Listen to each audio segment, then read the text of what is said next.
This is a tomahawk head that I made. This is probably my third attempt trying to drift in a hole or eye for a some kind of hatchet, tomahawk, axe,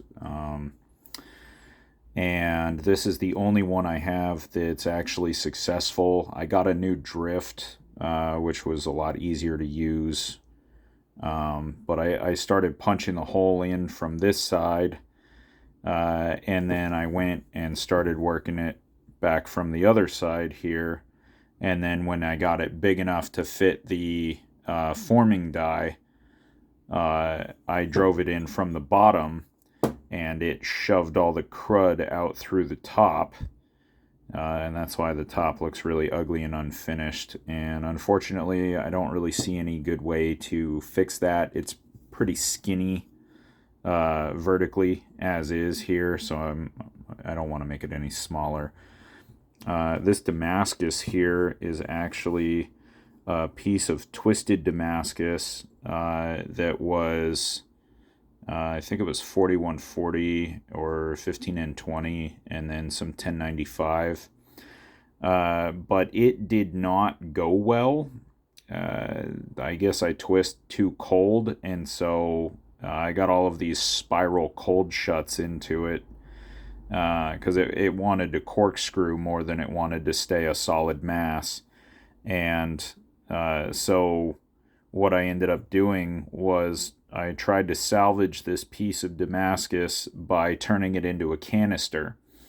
And then that canister ended up breaking because the cold shuts didn't. I tried to grind out all the cold shuts and before I put it in the canister and clean it up, and some of the forge welds didn't take. I was barely at temperature, but it's hard to tell when you're in a coal forge, and that was my largest canister I'd ever done, which was probably 1.5 inches square and 5 inches long, and so that was pretty difficult as well. But that ended up breaking into two pieces because the cold shuts in the middle of it were really bad. I cut about an inch section out of the middle, and then I ended up with two work pieces, and so this is one of them that I just kind of decided to try this on a whim, and this is where I ended up.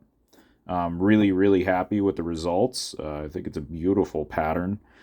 There's, little imperfections with it and stuff that are problems with the metal as opposed to the imperfections that I created, which are problems with the forging. So, but not bad for a piece that has needed to be saved 2 or 3 times. Stay tuned for the second half of this billet. I will be making it into a hidden tang knife and probably going to do my first guard with that. Still not sure about what I'm going to shape it into yet, but it is drawn out and it is hardened. Talk to you guys later.